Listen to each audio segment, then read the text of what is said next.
ये तस्वीरें हम आपको दिखा रहे हैं। महिला मोर्चा किस तरीके से यहाँ पर विरोध कर रहा है। बदायूं गैंगरेप मामले की ये पूरी घटना है, जिसको लेकर बीजेपी महिला मोर्चा तमाम महिलाएं यहाँ पर जुटी हैं और सुबह पहले ही ये चेतावनी महिलाओं ने दे दी थी कि इन्हें रोकने की कोशिश न की जाए, और अगर रोकने की कोशिश की जाएगी तो ये प्रदर्शन और ज्यादा उग्र होगा। बदायूं मामले पर ये तस्वीरें हम आपको दिखा रहे हैं, जहां पर महिला मोर्चा का ये प्रदर्शन है और सीधे अखिलेश के दफ्तर का घेराव कर रही हैं ये महिलाएं।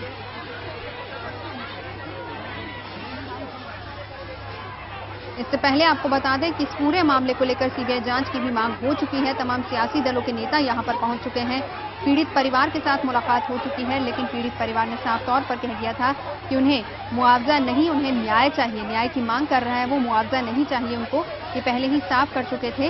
और ये तस्वीरें बीजेपी महिला मोर्चा के सीधे अखिलेश सरकार पर यह हमला है। सीधे उन्होंने कहा है कि गुंडा राज है यहाँ पर, और यहाँ पर कानून के नाम पर कुछ भी नहीं है। अखिलेश सरकार को बर्खास्त करने की मांग भी आई थी। मायावती ने प्रेस कॉन्फ्रेंस करके बाकायदा ये कहा था कि यहाँ पर राष्ट्रपति शासन लग जाना चाहिए, क्योंकि यहाँ पर लोग सुरक्षित नहीं है। और ये तस्वीरें हम आपको दिखा रहे हैं।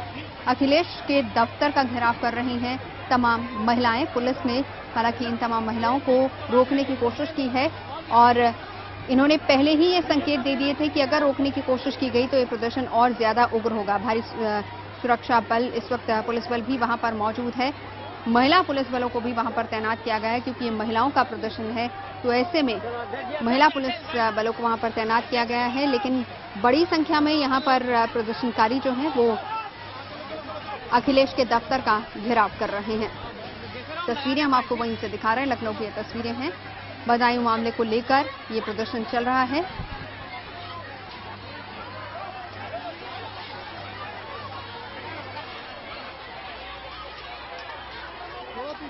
मुख्यमंत्री अखिलेश के दफ्तर का घेराव कर रही हैं ये महिलाएं।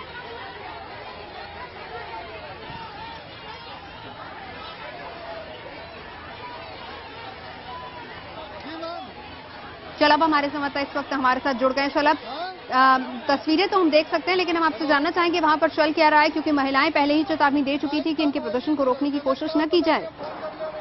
देखिए, महिला मोर्चा की जो कार्यकर्ता है वो आगे बढ़ने की कोशिश कर रही थी मुख्यमंत्री दफ्तर की तरफ। बीच में बैरिकेड किया गया था, उनको रोका है पुलिस प्रशासन ने, और खासतौर पर महिला पुलिस की यहाँ पर ड्यूटी लगाई गई थी, क्योंकि महिला मोर्चा का कार्यक्रम है और यहाँ पर वाटर कैनन का इस्तेमाल किया गया अभी इनको तितर करने के लिए। लेकिन बीजेपी के जो पदाधिकारी हैं, महिला मोर्चा के पदाधिकारी हैं, वो यहाँ से हटने को तैयार नहीं है।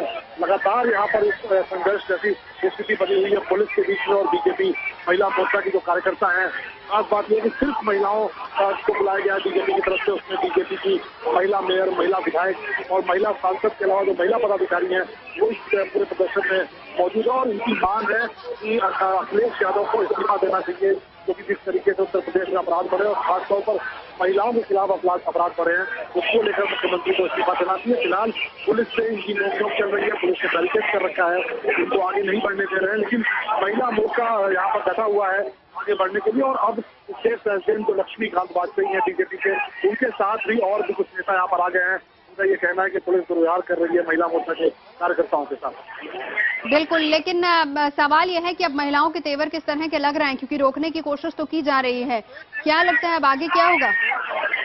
देखिए, बहुत गुस्से में है। उनका ये कहना है कि अखिलेश यादव के राज में खासतौर पर महिलाओं के खिलाफ अपराध बढ़े और जिस तरह की बदायूं की घटना हुई है, उसके बाद भी लगातार जिस तरह तमाम घटनाएं हुई है उसको मुद्दा बनाकर ये काफी आक्रामक दिख रही हैं। और खासतौर पर आप समझ सकते हैं कि जिस तरीके से लोकसभा चुनाव में बीजेपी को जो सफलता मिली, उसके बाद से एक उत्साह भी नजर आ रहा है पार्टी में, और उसके चलते भी थोड़ा ये जो प्रदर्शन है बीजेपी का वो थोड़ा कह सकते हैं जोरदार हो गया है। जो महिला मोर्चा की जो पदाधिकारी हैं, जो कार्यकर्ता हैं, नेता हैं, वो डटी हुए इस बात को लेकर कि मुख्यमंत्री दफ्तर तक वो जाएंगे।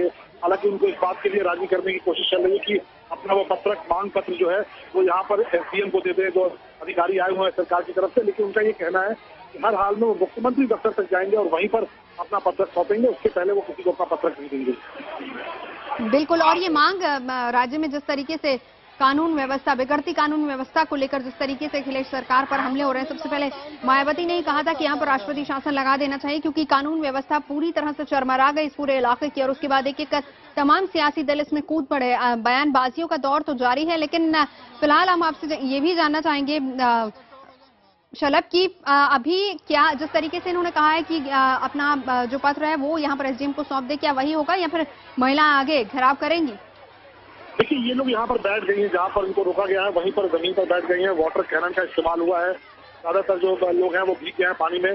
तो गर्मी बहुत है, बहुत ज्यादा धूप है, लेकिन इस धूप में भी ये लोग यहाँ पर सड़क पर ही बैठ गई हैं। इनका ये कहना है कि मुख्यमंत्री के दफ्तर तक जाएंगे और किसी को मांग पत्र अगर लेना भी है तो वो मुख्यमंत्री के दफ्तर के बाहर ये मांग पत्र ले। यहाँ पर रास्ते में रोककर मंत्री के इशारे पे काम कर रहा है। और हम लोग बदायूं की घटना के साथ साथ अभी आजमगढ़ में घटना हुई, फिरोजाबाद में हुई है, सारी घटनाओं को लेकर के प्रदर्शन कर रहे हैं। और अगर ये मांग हम लोगों की पूरी नहीं हुई, कानून व्यवस्था दुरुस्त नहीं हुई, तो ये प्रदर्शन जिलों जिलों में चलता रहेगा। पानी की बौछारा छोड़ना, आंसू गैस छोड़ना उनका काम है, लेकिन महिला मोर्चा उससे डरेगा नहीं, बिल्कुल डटा है और डटा रहेगा। आगे की रणनीति तय करेंगे, लेकिन जिले वाइज हम लोग प्रदर्शन जारी रखेंगे। ये संघर्ष जारी रहेगा।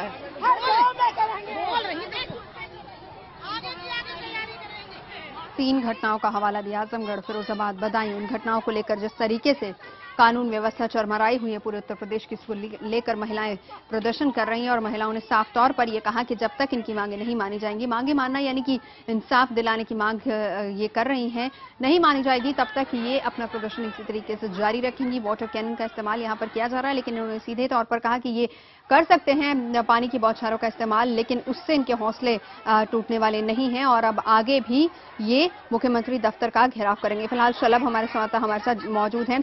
शलभ, आप बता रहे थे कि महिलाएं वहीं पर अभी फिलहाल बैठी हुई हैं, क्या चल रहा है वहां पर? हाँ, महिला मोर्चा की जो कार्यकर्ता है वो यहाँ पर बैठी हुई है। उनका ये कहना है कि उनको आगे नहीं जाने देंगे तो यहीं पर धरने पर बैठ जाएंगे। और आपको मैं बताऊं कि ये बहुत ही महत्वपूर्ण इलाका है जहाँ पर ये इस वक्त यहाँ पर जाम की स्थिति बनी हुई है। पूरा बैरिकेड लगा हुआ है। हजरतगंज जाना हो या फिर विधानसभा की तरफ जाना हो, मुख्यमंत्री दफ्तर जाना हो, उसका ये मेन रास्ता है। और यहाँ पर इस वक्त प्रदर्शन चल रहा है। जो महिला विंग के लोग हैं, महिला मोर्चा के जो लोग हैं बीजेपी के, वो यहाँ पर बैठे हुए हैं। प्रशासन ने पूरे रास्ते को बैरिकेड कर रखा है और कोशिश ये है प्रशासन की जल्द से जल्द इस आंदोलन को खत्म करा के इस रास्ते को बहाल कराया जाए, इस रास्ते को क्लियर कराया जाए। लेकिन बीजेपी की जो महिला मोर्चा की जो कार्यकर्ता हैं, जो नेता हैं, वो यहाँ से हटने को तैयार नहीं है। वो यहीं धरने पर बैठ गई है। उनका ये कहना है कि मुख्यमंत्री की तरफ से जब तक उनको मुख्यमंत्री दफ्तर नहीं जाने दिया जाएगा, मुख्यमंत्री को मांग पत्र देने का मौका नहीं दिया जाएगा, तब तक ये प्रदर्शन यहाँ खत्म नहीं होगा। हमारे साथ रहिए, आप जारी रखेंगे। हमको एनएससी के दरवाजे तक जाना है और इन्होंने रोका है। इनका पानी भी खत्म हो गया है। अब पानी इनकी आंखों का मरना बाकी है। जब तक वो नहीं मरेगा हम तब तक संघर्ष करेंगे। समय को बताएंगे। दो अधिकारियों को दो। आओ। ये किया जा रहा है कि अपनी मांगों को लेकर आगे बढ़ेंगे और जब तक ये मांगे पूरी नहीं होंगी, मांगे पूरी जो करने की बात हो रही है उसमें यही है कि इंसाफ दिलाया जाए, लोगों को के लिए सुरक्षित माहौल यहाँ पर बनाया जाए, कानून व्यवस्था को चुस्त दुरुस्त किया जाए। ये तमाम ऐसी मांगे हैं जिनको लेकर आज बीजेपी की महिला मोर्चा के तमाम महिलाएं जो हैं वो यहाँ पर प्रदर्शन कर रही हैं। फिलहाल बैरिकेड्स आगे लगाए गए हैं, वाटर कैनन का इस्तेमाल भी किया गया। महिलाएं वहीं पर बैठी हुई हैं, आगे जाने की इजाजत नहीं दी जा रही है महिलाओं को, लेकिन उनका ये कहना है कि हम यहीं पर बैठे रहेंगे। गर्मी काफी ज्यादा है। प्रशासन ने इतनी बुरी तरह से बहनों के संग दुर्व्यवहार किया है, लाठी मारपीट की है बहनों के ऊपर और पानी छोड़े गए हैं। और आज हम लोगों के सामने भी ये सब चोटें आई हैं जिसको मैं दिखा रही हूँ। प्रदेश अध्यक्ष होने के नाते मैं अपनी बहनों के ऊपर बहुत प्रसन्न होती हूँ कि इसने डटकर मुकाबला किया बहनों ने और ईंट का जवाब पत्थर से दिया। इतना बड़ा जो है चैनल हम लोगों के ऊपर लगाया गया है और मुख्यमंत्री से मिलने नहीं दिया जा रहा है, घोर निंदा करती है। और आज हम लोगों ने मांग की थी कि उनसे मांग करेंगे कि महिलाओं को लाठीचार्ज हुआ, धक्का मुक्की हुई, मारपीट हुई। पुलिस प्रशासन आज पूरी तरह से सपा सरकार से मिला हुआ है, इसको तुरंत राष्ट्रपति शासन लगाने की मांग करती है। आगे आप क्या करेंगे? आगे अभी धरना दे रहे हैं, अभी धरने पे बैठ रहे हैं, धरना संघर्ष करेंगे और महिलाओं के साथ अभी यहीं पे हम लोगों धरना पहले बैठेंगे, यहीं पे बैठेंगे।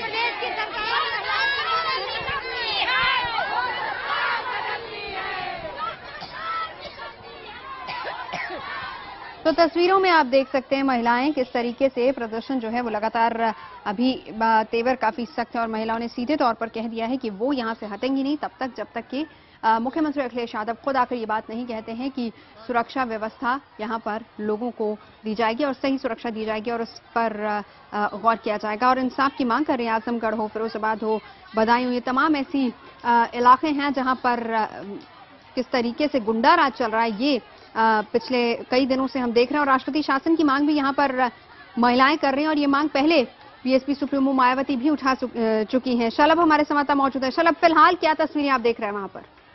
देखिए, लक्ष्मीकांत वाजपेयी जो प्रदेश अध्यक्ष है भारतीय जनता पार्टी के, उन्होंने मोर्चा संभाल लिया यहाँ पर और बैरिकेड तोड़ने की कोशिश कई बार कर चुके हैं। वो लगातार उनके साथ तमाम नेता आ गए हैं बीजेपी के, जिन्होंने बैरिकेड तोड़ने की कोशिश की है। पुलिस ने धक्का देके पीछे किया उनको और लगातार यहाँ पर पुलिस के बीच में और बीजेपी के जो लोग हैं उनके बीच में लगातार नोक-झोंक चल रही है। यहाँ पर शक्ति प्रदर्शन कह सकते हैं हम इसको, शक्ति प्रदर्शन चल रहा है।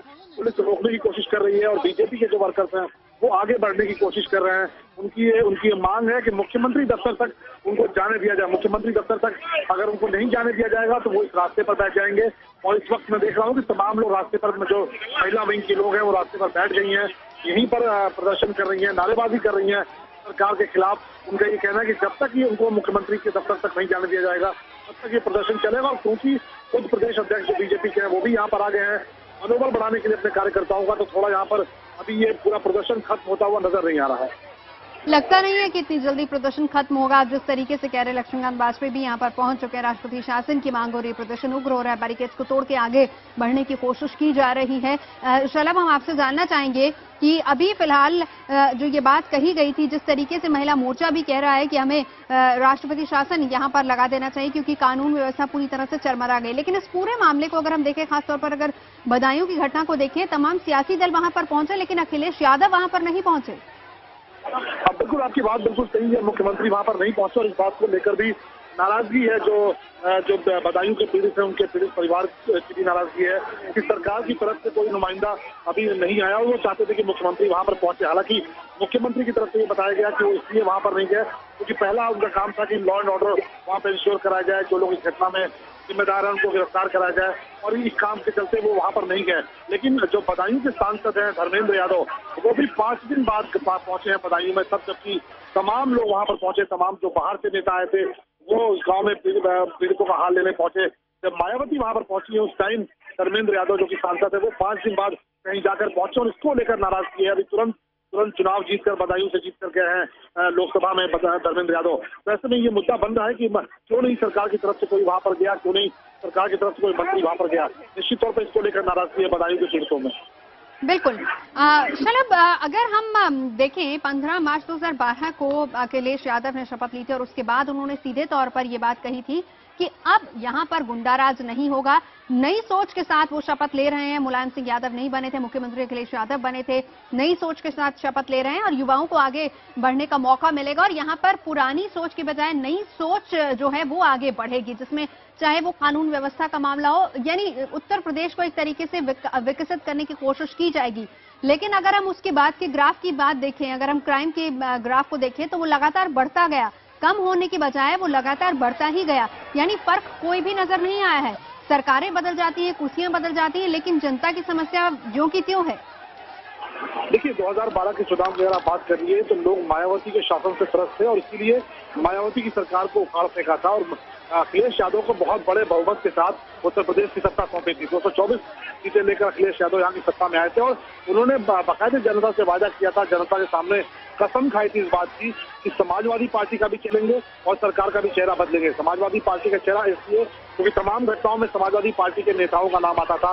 समाजवादी पार्टी के लोगों की पहचान बन गई थी कि वो गुंडागर्दी करते हैं, और सरकार का चेहरा इसलिए क्योंकि 2007 में लोगों ने समाजवादी पार्टी की सरकार को गुंडा राज के चलते ही सत्ता से बेदखल कर दिया था। तब मुलायम सिंह यादव मुख्यमंत्री थे। अखिलेश यादव ने बाकायदे ये जनता से वादा किया था कि सरकार और पार्टी दोनों का नया चेहरा होगा, लेकिन 2 साल में ये बात वो डिलीवर नहीं कर पाए, जनता तक ये मैसेज नहीं दे पाए कि वास्तव में इस बात के लिए वो दृढ़ प्रतिज्ञ हैं, इस बात के लिए वो कटिबद्ध हैं। और यही वजह है कि अपराध का जो आंकड़ा है वो बढ़ा और जनता ने भी, जिस जनता ने 2 साल पहले अखिलेश यादव को सिर आंखों पर बैठाया था 224 सीटों के साथ, उसने लोकसभा चुनाव में सिर्फ 5 सीटें दी हैं समाजवादी पार्टी को।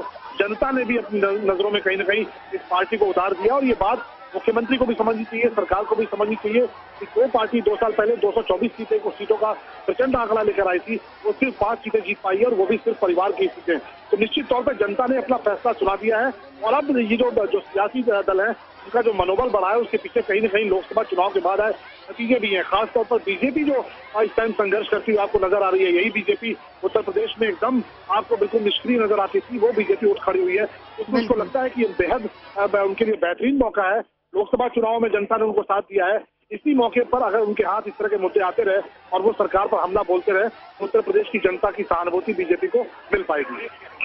जाहिर सी बात है। और मामला तब भी ज्यादा गंभीर हो जाता है, हम अपने दर्शकों को ये भी बता दें कि मामला तब भी ज्यादा गंभीर हो जाता है जब इसमें रक्षक ही भक्षक बन जाए। पुलिस वालों की हम बात कर रहे हैं। ज्यादातर मामले अगर क्राइम के देखे जाएं तो उसमें हर बार ऐसा देखा गया है कोई ना कोई पुलिस का कांस्टेबल या फिर अधिकारी या कोई भी पुलिस वाला उसमें शामिल होता है। बदायूं मामले की बात करें तो 2 पुलिस वाले इसमें शामिल हैं। शलम, आप ही से हम जानना चाहेंगे, अपराधियों में खौफ तो छोड़िए, यहाँ पर तो जो रक्षक है वही भक्षक बने हुए हैं। बिल्कुल, आपने बहुत सही सवाल पूछा और मैं आपको एक जानकारी देना चाहूंगा कि जब मायावती की सरकार यहाँ उत्तर प्रदेश में थी तो मायावती की सरकार ने यह तय कर रखा था कि कोई पुलिस वाला अपने गृह जनपद में तैनात नहीं रहेगा। ऐसे ही सरकार गई है मायावती की और अखिलेश यादव की सरकार आई है। इन्होंने एक जनप्रिय फैसला बताते हुए, लोकप्रिय फैसला बताते हुए एक आदेश पारित किया और ये कहा कि कोई भी पुलिस वाला और खासतौर पर कांस्टेबल और सब इंस्पेक्टर वो अपने जिले में तैनात रह सकता है। यानी कि अगर वो बदायूं का रहने वाला है तो बदायूं में उसको पोस्टिंग मिल सकती है, वो अगर लखनऊ का रहने वाला है तो लखनऊ की पोस्टिंग मिल सकती है। और अखिलेश यादव ने ये करके ये फैसला देकर, ये आदेश देकर पुलिस वालों का दिल जीतने की कोशिश की थी। लेकिन यही फैसला अब सरकार के लिए भारी पड़ रहा है। इटावा में एक घटना में एक पुलिस वाला अपने ही जिले में पोस्ट था, इटावा का रहने वाला था, उसने एक फंक्शन में के बहाने जाकर एक व्यक्ति का कत्ल कर दिया और अपनी ड्यूटी दूसरी जगह वो दिखाता रहा। इस तरह की तमाम घटनाएं हो चुकी हैं कि जो पुलिस वाले अपने ही जिले में तैनात हैं वो कहीं जमीन कब्जा कर रहे हैं, वो कहीं बलात्कार कर रहे हैं, वो मर्डर की घटनाओं में शामिल हो रहे हैं। और सरकार जिस फैसले को लेकर पुलिस वालों का दिल जीतना चाहती थी, दरअसल उस फैसले को लेकर अब सरकार की किरकिरी हो रही है। जो पुलिस वाले इस घटनाओं में शामिल हो रहे हैं तो रक्षक ही भक्षक बन रहे हैं। लगातार इन घटनाओं को अगर आप देखिए तो तमाम ऐसी घटनाएं आपको दिखाई देंगी जिसमें खाकी वर्दीधारियों का रोल है। और बदायूं की घटना तो खास तौर पर जिसमें पीड़ित परिवार वहां गुहार लगाता रहा कि पुलिस मदद करे और पुलिस ने कोई मदद नहीं की और लड़कियों को उनके साथ गैंगरेप किया गया और उसके बाद मार के उनको लटका दिया गया। तो निश्चित तौर पर अखिलेश सरकार को यह तय करना होगा वो जनता का दिल जीतना चाहते हैं या किसी खास तबके का, किसी पुलिस वालों का या किसी और का। क्योंकि अगर जनता का दिल जीतना है तो कड़े फैसले लेने होंगे, वो शायद सरकार पिछले 2 सालों में नहीं ले पाई है। बिल्कुल। और जिस तरीके से विरोध प्रदर्शन हो रहे हैं यहाँ पर बीजेपी की तमाम महिला मोर्चा तो मौजूद है ही, लेकिन साथ ही साथ आम लोगों का गुस्सा भी काफी ज्यादा है। फिलहाल मांग हो रही राष्ट्रपति शासन की भी। महिला मोर्चा यहाँ पर प्रदर्शन कर रहा और अखिलेश के दफ्तर का घेराव करने की कोशिश है।